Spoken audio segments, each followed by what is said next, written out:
Queridos amigos, bienvenidos nuevamente a este ciclo de conferencias respecto al aniversario, a la conmemoración de la Reforma Protestante del siglo XVI. Hoy es 31 de octubre, son las 5 de la tarde y les damos la más cordial bienvenida a todos ustedes. Agradecemos a Dios por su participación, por cada una de los saludos que nos han enviado a través de estas jornadas. Hemos sido deleitados con muchos momentos también de alabanza de parte del coro y los ensambles de nuestra iglesia. Y hoy damos la más cordial bienvenida a nuestro querido pastor Leonel Iván Jiménez. Él es también presbítero itinerante y superintendente del Distrito Centro. Hoy le damos la más cordial bienvenida a él, a este maravilloso lugar, y esperamos en Dios que esta hermosa tarde podamos seguir siendo inspirados por el Espíritu de Dios en cada una de las participaciones que aún nos restan de esta jornada. Así que sin más preámbulos, damos la más cordial bienvenida a nuestro pastor. Adelante, pastor, el tiempo es tuyo. Muchas gracias, Pastor Gabriel, y un saludo a todas y todos. También agradecido, por supuesto, con Dios y con la iglesia aquí en Valderas, con los pastores, por tener esta invitación para poder compartir en un aniversario más del inicio de las reformas protestantes. Y el tema que se ha propuesto es la Revolución Protestante, un movimiento para reformar la iglesia hoy. Bueno, cada año al llegar las celebraciones por un aniversario más del inicio de la Reforma Protestante, volvemos a las mismas preguntas realmente. Preguntas siempre necesarias, pero que siguen siendo las mismas, y son preguntas por la salud, el cambio, el futuro de la iglesia. Y pareciera que quienes escuchamos o hablamos cada año sobre el tema, poco podemos decir que pudiera ser nuevo. Las iglesias saben que deben cambiar para responder al tiempo que se vive, así como espero también las iglesias sean conscientes de las problemáticas que viven, tal como la falta de congregantes y una disociación alarmante entre las preocupaciones que el mundo tiene y, por supuesto, el discurso que se mantiene como iglesias. Y con esto en mente, y tal vez, al menos de manera personal, variar un poco la reflexión, este año he querido aportar mi reflexión desde lo que he aprendido dando clases a estudiantes de secundaria de segundo y tercer año. Un día a la semana, en mi día de descanso, durante unas cuantas horas, tengo la oportunidad de acompañar a una centena de adolescentes de entre 13 y 15 años, con quienes puedo platicar, les puedo escuchar y tener conversaciones realmente muy francas sobre muchas cosas que les preocupan. Y por lo tanto, a partir de lo que he aprendido de las y los estudiantes, la pregunta de esta tarde es la siguiente. Bueno, ¿qué significa reformar la iglesia hoy? Y he preparado ocho pequeños párrafos sobre lo que he podido reflexionar en este tiempo. El primero, ¿qué significa reformar la iglesia hoy? Es saber que la iglesia debe dejar de luchar contra el mundo para poder mostrar lo que significa ser cuerpo de Cristo. Las iglesias, no solamente las más conocidas, ¿no? En este caso la iglesia metodista o las iglesias históricas, sino las diferentes iglesias en nuestro país y en muchas partes del mundo, han estado muy preocupadas por erigirse como apologetas, como defensoras de lo que consideran es la verdad. Y esto ha provocado posiciones cada vez más excluyentes, posiciones cada vez más violentas y, en consecuencia, posiciones también más irracionales. Pareciera que el mandato de las iglesias es enfocarse a ir en contra de todo aquello que es diferente a lo que algunas iglesias tienen por estatutos. Y esto provoca que la iglesia se convierte en un movimiento sectario. Lejos de ser una comunidad tal como lo describe o aspira el Evangelio, lejos de ser una comunidad tal como es descrita en sus orígenes por los Hechos de los Apóstoles o por el apóstol Pablo, la iglesia se convierte en un movimiento sectario al estar erigiéndose como única defensora de la verdad y como combatiente sin tregua alguna contra lo que considera que es mentira. Y al ser un movimiento sectario se aparte del mundo, por supuesto es rechazado por el mundo, pero no rechaza la iglesia por rechazar la verdad como algunos quisieran suponer, sino que se rechaza la iglesia por la violencia que ejerce. La iglesia no ha sido llamada a luchar contra el mundo. La iglesia ha sido llamada a predicar el amor de Dios, que es sin distingos y son cosas muy diferentes. La iglesia no ha sido llamada a establecer principios de exclusión, sino a ser un espacio radicalmente hospitalario. La iglesia no está llamada a la batalla, sino a formar una nueva familia. Y finalmente la iglesia no es milicia, no es ejército, no es un grupo de combatientes. La iglesia es cuerpo de Cristo, es presencia verdadera de Dios en este mundo. ¿Qué significa reformar a la iglesia hoy? Significa saber que las divisiones denominacionales son inentendibles para el mundo y además son vistas como un absurdo. La Reforma Protestante del siglo XVI, al igual que otros movimientos, provocó numerosas divisiones que hasta hoy prevalecen y aumentan. Basta con ver cuántas miles de iglesias están registradas tan solo en la Secretaría de Gobernación, y eso faltaría sumarle a aquellas que no lo están y aquellas que han decidido manifestarse o presentarse, como asociaciones civiles. Queriendo firmar la vida de la iglesia y confesar la verdad del Evangelio, los movimientos de reforma provocaron división, violencia, exclusión y posturas que hasta hoy no han podido encontrar la reconciliación. Y si bien algunas de estas divisiones, no solamente del pasado, sino las que se siguen dando, pudieran pensarse que fueron y que son necesarias, es necesario afirmar que la división de la iglesia y el cuerpo de Cristo es pecado, y por lo tanto es contrario a la voluntad de Dios.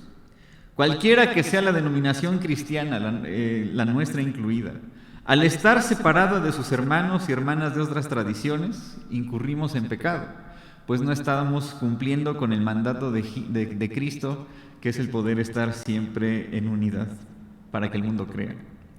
La iglesia que mira al futuro y que requiere una reforma debe entender que esta reforma y que este futuro necesariamente deberá ser ecuménico, aunque esta palabra sé que a veces da miedo y un poquito de escozor. Hemos de afirmar la necesidad de reencontrarnos con las iglesias en diálogo y acciones conjuntas que favorezcan la reunificación del pueblo cristiano según la voluntad de Jesús. Porque ser parte de la herencia protestante es confesar que sí, las divisiones pudieron ser necesarias, pero todas son dolorosas, y que al estar divididos estamos pecando como iglesia. Si la Reforma Protestante dividió a la iglesia que sigue en reforma debe interesarse y actuar a favor de la reunificación de la iglesia. Tal vez algo muy lejano e imposible podríamos pensar, tal vez con muchos asuntos en los que se podría estar en desacuerdo. Sin embargo, si la reforma de la iglesia que se sigue reformando, no tiene la mirada y el corazón ecuménico, y no es otra cosa que la conciencia justamente de esto, de la necesidad de estar unidos en Cristo. Si la reforma no es ecuménica, entonces la iglesia seguirá viviendo en pecado. ¿Qué significa? ¿Qué puede significar reformar la iglesia hoy? Significa saber que la iglesia debe acompañar a un número creciente de personas espirituales, mas no religiosas. Debemos saberlo, y yo estoy seguro que somos conscientes que las instituciones eclesiales como la nuestra se acercan a su fin tal como la conocemos. La promesa de Cristo es que la iglesia prevalecerá hasta su regreso, pero no necesariamente en la forma de las instituciones que conocemos.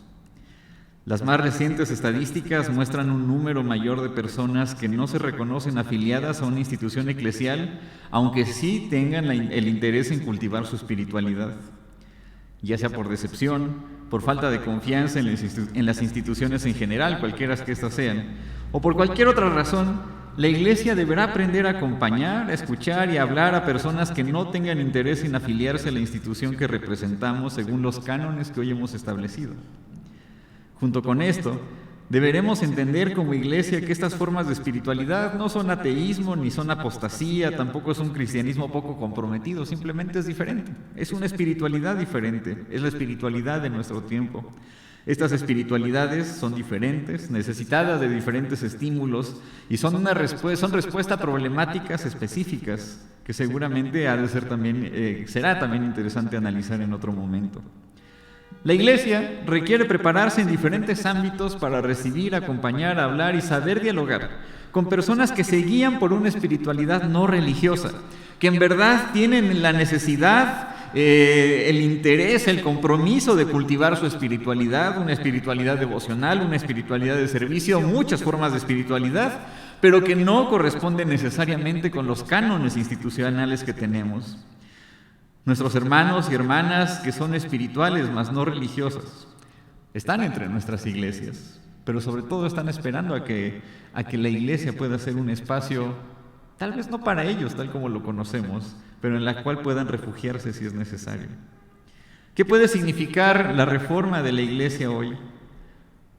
Puede significar el saber que la iglesia debe prepararse para servir a congregaciones migrantes y peregrinas, a congregaciones líquidas. Las congregaciones ya no son de una membresía estable tal como las comunidades, cualquiera que esas sean, tampoco lo son. Si en décadas pasadas, y aún hoy todavía podemos encontrar hermanos y hermanas que han estado en la misma congregación por 30, 40, 50 o más años, lo cierto es que ese modelo de ser creyentes y congregantes se va diluyendo cada vez más. La creciente movilidad poblacional, ya sea voluntaria o forzada, provoca que las congregaciones sean variables en número y en proyectos de trabajo. Esto da oportunidad a tener congregaciones migrantes, con personas que salen y llegan de manera constante. Las personas ya no esperan pasar la vida entera en una misma congregación, así como tampoco esperan pasar la vida entera en un mismo trabajo, en un mismo lugar de residencia, sino que son peregrinas. Han de ir a los lugares, porque no solo es uno, donde sus necesidades sean satisfechas. La lealtad a una comunidad, a un movimiento, a una institución como la iglesia ya no se entiende como en décadas pasadas, porque las personas han aprendido a peregrinar a donde sea necesario para cultivar su espiritualidad. Imagino que para ningún pastor o pastora es extraño que nuestros congregantes, aún los más fieles, vayan a otras iglesias o se conecten a otros cultos.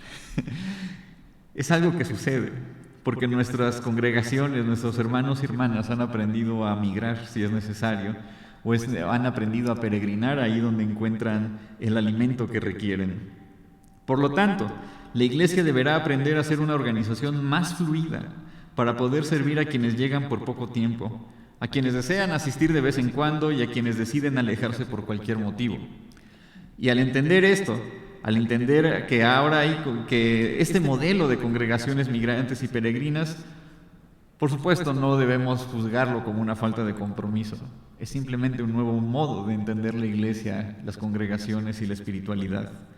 Es una iglesia que es líquida, pero al ser líquida no quiere decir que sea vana o que sea peligrosamente diferente. Al ser líquida, puede que sea también un mensaje de nuestro Señor, agua que refresca a la iglesia. ¿Qué puede significar la reforma de la iglesia en nuestro tiempo? Puede significar el saber que la iglesia debe optar por la laicidad del Estado y la salvaguarda de los derechos humanos. La meta de la iglesia no es lograr un Estado cristiano. Como lo explicó el gran teólogo Calvert, la iglesia debe mantenerse como iglesia para que el Estado se mantenga como Estado. La iglesia debe rechazar la tentación del cabildeo legislativo, la participación partidista o el acceso al poder político, tal como Jesucristo rechazó la tentación del poder sobre las naciones que le presentó Satanás. Porque Satanás, aquella misma presencia que tentó a Jesucristo, sigue tentando hasta el día de hoy a quienes buscan los cabildeos. El Estado constitucional de derecho, de carácter laico, busca salvaguardar la vida digna de quienes están en su territorio, reconociendo y respetando la diversidad de sus habitantes. Por lo tanto, el Estado constitucional de derecho es garante de los derechos humanos. La violación a la laicidad del Estado genera exclusión y violencia al colocar una moral particular por encima de los derechos de las y los habitantes de ese Estado. Y esto, para la Iglesia, debe ser inadmisible. El Estado laico garantiza la existencia de las instituciones eclesiales como la nuestra, las cuales no deben disculparse por confesar lo que sea acorde a su fe. Sin embargo, la confesión de una iglesia en particular, lo mismo que su moral, no se puede imponer a otros. Las iglesias deben entender que ya ha pasado el tiempo de los estados y las ciudades cristianas, las cuales sufrieron grandes conflictos y violencias, para que demos el paso definitivo a la vida plural y democrática. Las iglesias tienen derecho a vivir de acuerdo con su confesión y moral, por supuesto que lo tenemos, pero nunca hemos de tener el derecho de agredir física o verbalmente a quienes viven de otra manera. Por lo tanto, la Iglesia que entiende la laicidad del Estado debe omitir el cabildeo legislativo y político en contra de derechos humanos fundamentales, tal como lo son los derechos reproductivos de las mujeres o las instituciones del matrimonio la institución del matrimonio igualitario, entre otros muchos otros temas. Si la iglesia ha de tener influencia en la esfera pública, solamente ha de ser por su testimonio de servicio, de entrega, de trabajo y el cuidado de las causas por las cuales Jesucristo abogó en los evangelios. Y adivinemos qué, en ninguna parte del evangelio Jesucristo mencionó, mucho menos se opuso a muchos de los temas que hoy la iglesia está tratando de combatir. Si acaso hubiera una agenda política, porque sí las hay, si acaso hay asuntos que la iglesia debe denunciar, son aquellas cosas que Jesucristo también denunció. ¿Qué significa la reforma, o qué puede significar la reforma de la iglesia en nuestros días? Puede significar el saber que la iglesia ha de mantener la lucha entre ser la comunidad de los santos y al mismo tiempo ser una comunidad de pecadores. El desprestigio de la iglesia, cualquiera que ésta sea, es mayúsculo. Para la sociedad en general, no hay distingos entre los pecados de una u otra iglesia. Los vicios y problemáticas de cada iglesia se hacen más evidentes al estar más inmiscuidos en la vida institucional, y esto, por desgracia, no debe sorprendernos. Ya Martín Lutero y después Dietrich Bonhoeffer explicaron la paradoja de la iglesia. La iglesia es comunidad de los santos, pero al mismo tiempo es comunidad de pecadores. Somos mujeres y hombres santos por la obra de Jesucristo, pero también seguimos siendo heridos por el pecado. Por lo tanto, la iglesia debe aceptar su propia imperfección al ser clara en los errores en que ha incurrido. La iglesia ha pecado, tal como los reformadores pecaron al alentar, provocar o guardar silencio entre diversos asuntos que no debieron suceder. La iglesia recuperará su prestigio no pronto, pero sí con mayor oportunidad en la medida en que confiese, corrija y cambie en aquellas cosas en que hemos pecado. La santidad de la iglesia sí es una lucha que debe librarse. ¿Qué puede significar la reforma de la iglesia en nuestros días? Puede significar el saber que el énfasis de la iglesia no debe estar en la doctrina, entendida de manera sistemática, sino en el acompañamiento pastoral. La iglesia debe entender que sus preocupaciones no están coincidiendo con las preocupaciones de la sociedad a la que debe acompañar. Y cuando decimos esto, no nos estamos refiriendo a que la iglesia debe adaptarse al mundo, pero sí a que la iglesia debe escuchar al mundo y preocuparse por aquellas cosas que están siendo importantes para la sociedad en general. Se sigue pasando demasiado tiempo en discusiones que no van a tener fin nunca, como los instrumentos apropiados para la alabanza, o a qué puede significar la sana doctrina, el deseo de resolver toda pregunta con el manejo de textos bíblicos, entre muchas otras cosas. La sociedad que nos toca acompañar está preocupada por otros asuntos, todas de resonancia cotidiana, tal como la creciente violencia, la inestabilidad económica, la violencia de género, la ansiedad por el presente y el futuro, el miedo, entre también muchas otras cosas. Debemos tomar ejemplo de los movimientos de reforma protestante y del propio movimiento wesleyano para entender que su primera preocupación nunca fue el formular lo que significaría la sana doctrina cristiana, sino de resolver las cuestiones que su tiempo les exigía.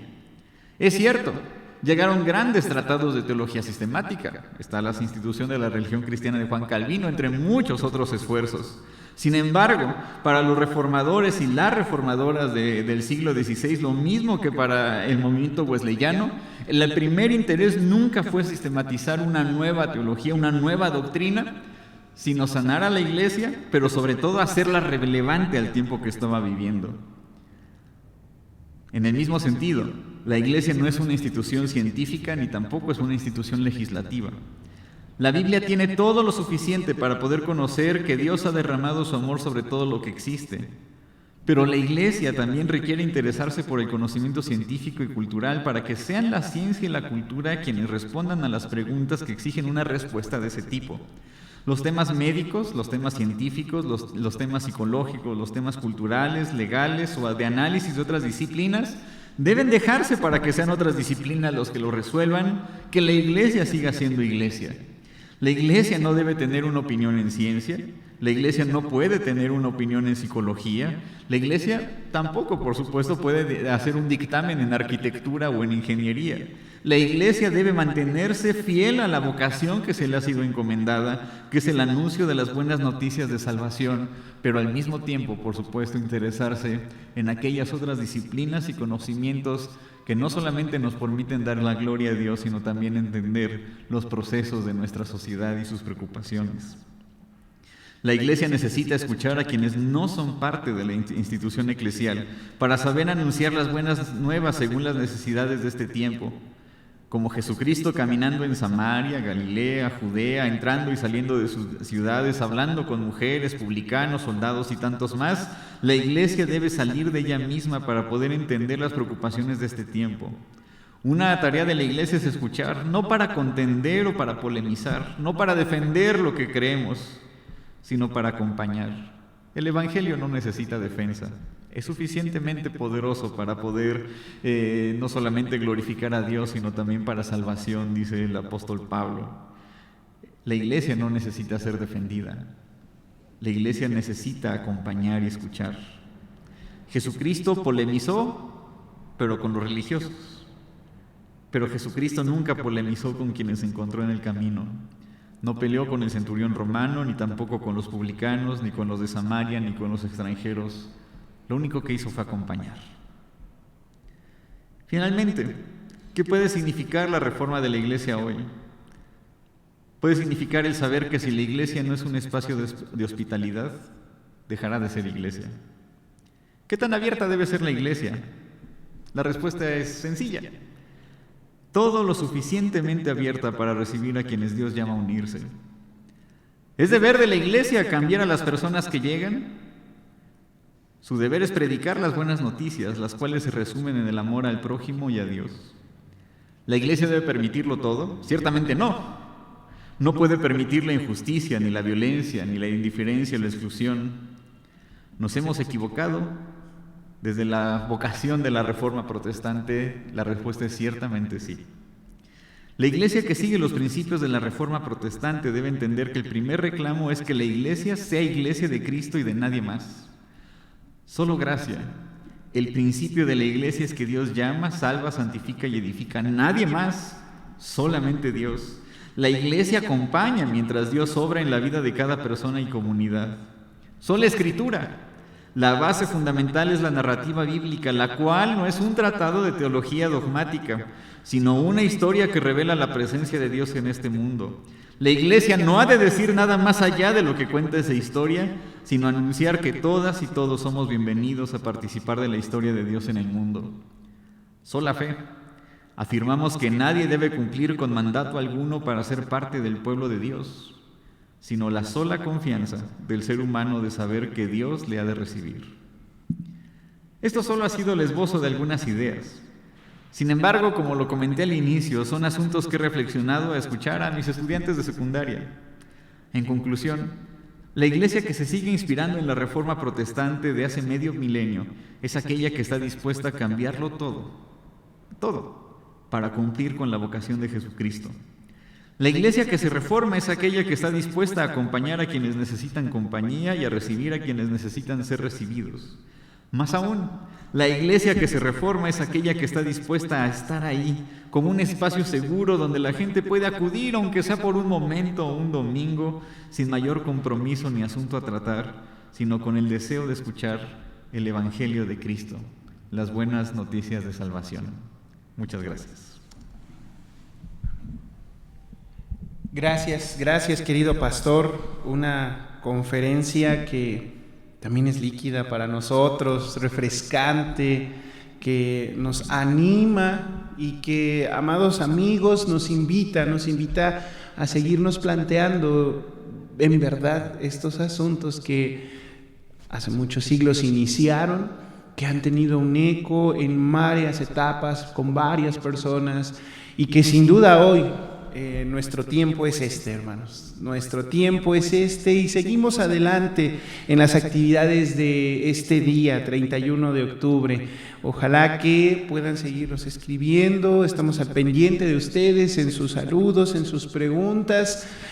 Tal vez hagamos un foro posterior sobre lo que hoy hemos recolectado en cada una de las participaciones. Falta una más, así que les esperamos en un tiempo más adelante. Por ahora continuemos con los trabajos de este día y vayamos en toda la convicción de que el Señor nos acompaña. Querido pastor, que Dios sea contigo, con tu familia, con las personas que están cerca de tu corazón.